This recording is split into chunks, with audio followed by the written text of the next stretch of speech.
Hello everyone, Luke Smith here. Daniel Larson has been arrested yet again, this time by the FBI.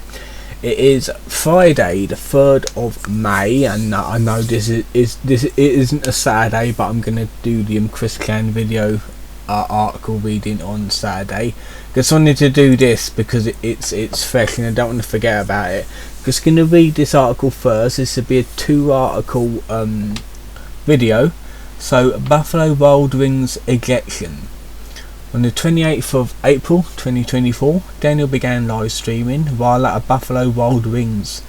To be fair, that actually sounds really good. I want to go there, but I'm not in America at the minute, so I can't. Where he bought $53 of food. Unsurprisingly, Daniel was unable to pay for such an expense due to his homelessness and his repeat financial irresponsibility. Well, why go to these places if you know you can't pay? I know you're only gonna dine and dash anyway because that's what you fucking do best, but what's the fucking point? Beg on the streets or something, earn some money to pay your way. And managed to defraud the establishment before eventually being ejected from the premises. Daniel also complained about his viewers sending his donations through TikTok, as he had no way of withdrawing funds from the app. But I think you can, I don't know, I don't really use TikTok. I got it on my phone, but I don't have an account. Like, if there is a way that you'll probably have to like link your bank or PayPal to it or something like that, it usually happens that way. This incident occurred a day after an ejection from a restaurant called the Pump House, located in Longmont, Colorado, for dining and dashing by police. I don't really know much about the Pump House, what exactly happened, but I'm guessing it's more or less the same here. So, we're gonna do this now. Second jail arc. He was actually arrested by the FBI for terrorist threats, so it's kind of major right now. On the April the 30th, 2024, Daniel was arrested and placed into Jefferson County Detention Facility, with the charge being courtesy housing for another agency. Don't really know what that means. Before being transferred out the next day to Clear Creek County Jail. This is considered by many to be one of the most significant events in Daniel's life, considering that, as of now, Daniel is currently at risk of being imprisoned for more than a decade. That's the thing, I think they said like could be 60 years if found guilty, so he's fucked. It was originally thought that his arrest was due to Daniel violating probation several times. To be fair, I thought it was that. Like that's what I thought, but we'll soon find out. Right now. As in the days following his arrest, Daniel defrauded a Buffalo Wild Wings and admitted to viewing CSEM. Don't know what that is. However, according to a call made to his manager Clark, Daniel was arrested for several terroristic threats that he made over the years. That's the thing, because I thought it was just over his schizo rage, what he had like earlier in April, but no, it's like all over the years that he's been doing it. So yeah, the police has finally caught up on him on that. It's a shame they couldn't do it earlier. And according to his claims, he has federal charges that could land him in prison for several years. Then it was confirmed by leaked documents confirming that he had 7 counts of threats, which if all placed on him could land him in prison for 70 years. So if that's true and he goes in for 70 years, he's gonna fucking mullah in jail, mullah in prison. He's not gonna last in there. Ironically, Daniel was arrested just 28 days before this, both and both months before, making this his fifth time he's been arrested in 2024. However, unlike all the others, he is ineligible for bond, and there's a chance that he will never make bond. That's the thing, is that he was arrested without bond, because they do not want him out this time. This is the FBI we're talking about here, not the city police that say, okay, we're gonna release him a day later.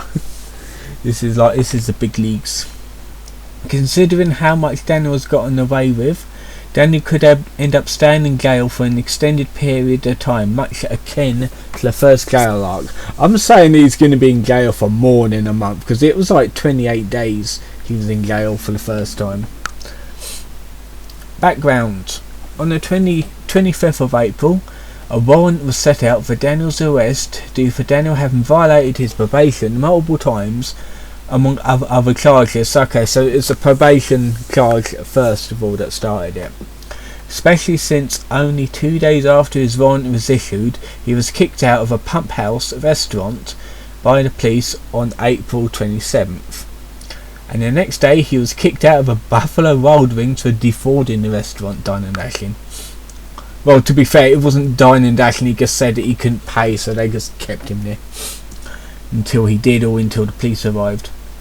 On the evening of the 29th of April, he then went inactive on every one of his social media accounts. The last post saying that he was on the bus back to Boulder. Daniel is well known for making terroristic threats via social media, and has made over 100 threats since 2021. Jesus. Although this habit of threat making appeared to escalate in the weeks preceding his arrest, a prime example of this trend can be observed in the April 6th meltdown. That was the one where it was windy and he's fucking screaming at the top of his lungs like that he's gonna like do people in, that sort of thing. He was a fucking nutclub when he was doing that. We already covered that one though. Daniel also made numerous threats against Bob Proctor on his YouTube community tab during this time, even though Bob has got nothing to do with him and it's just trolls pretending to be Bob. Among with threatening a mass shooting against a hospital after being kicked out for loitering. Fucking hell. He was also exacerbated due to Daniel. This was also exacerbated due to Daniel making threats against a real FBI agent, interrogating him for threats just like these. Probably shouldn't be doing that against real FBI, you know. These threats would not serve him in the long run, as the Colorado PD would build a case against him, charging him with 7 counts of threat, which, even if unlikely, could land him in jail for 70 years if they've been found guilty of all of them. The arrest. Daniel was arrested by Daniel McDougall in the afternoon of April 30th. Daniel, that's a troll, isn't it? Like, I need to read up on that guy. I'm not quite sure who he is. He's not a real. I don't think he's a real FBI agent, but it just. Would anyone be called that sort of name? I mean, really, I'll open it up in a new tab. So let me have a look.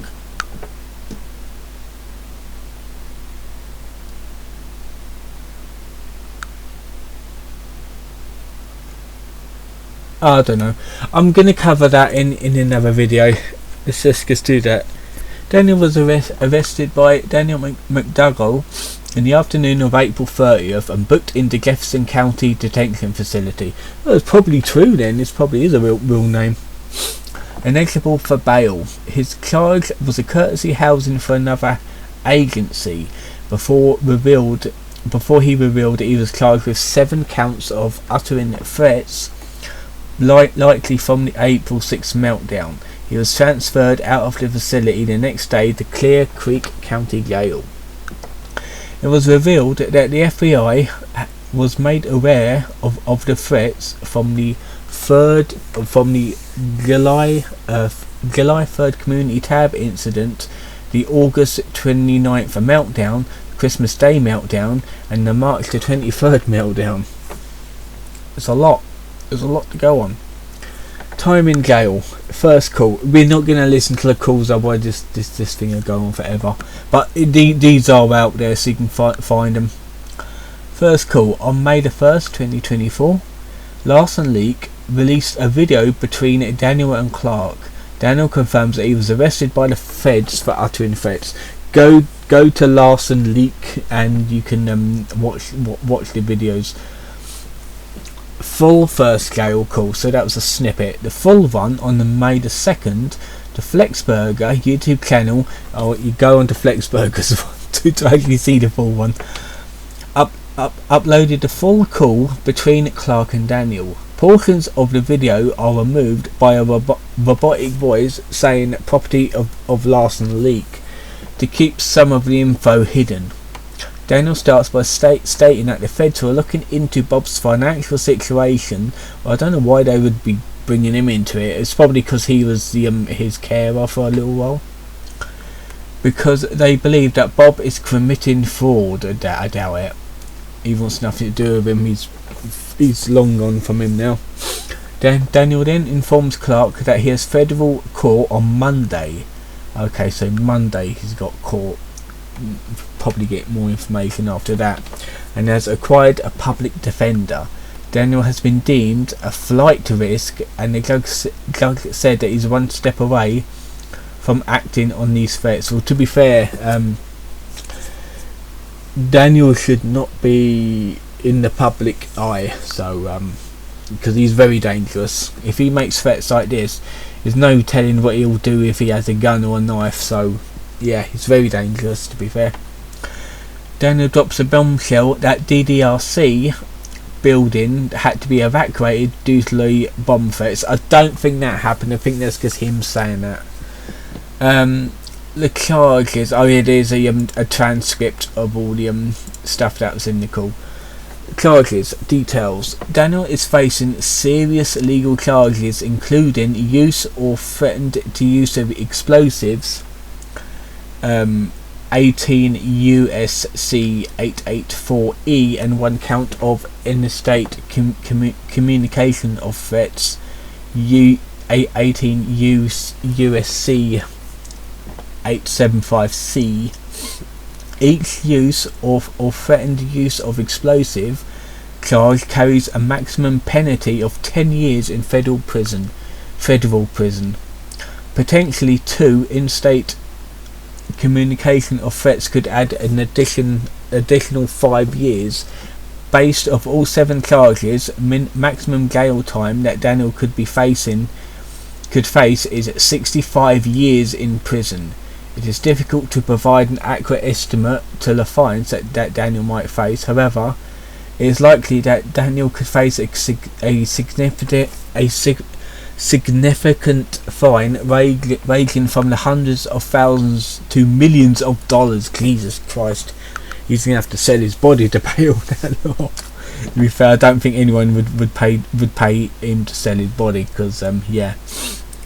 This page was last edited today. Yeah, that was it. I might do an update on this as more information comes out. But yeah, this is pretty serious for him. To be fair, he's only got himself to blame for it. So so yeah, not good. Oh yeah, let me just bring this up. I might as well bring his mugshot up. There you go. His mugshot is right there. There you go. So yeah, that has been it for these two Daniel Larson readings. Yeah, it's actually got serious for once. Hopefully he will fucking learn his lesson this time, and hopefully not be released into the public, because this is the FBI we're talking about, and they don't fuck around. So yeah, that was the latest update on the Daniel Larson universe. I hope you enjoyed this video. Tomorrow will be a quickie reading, and I will see you then.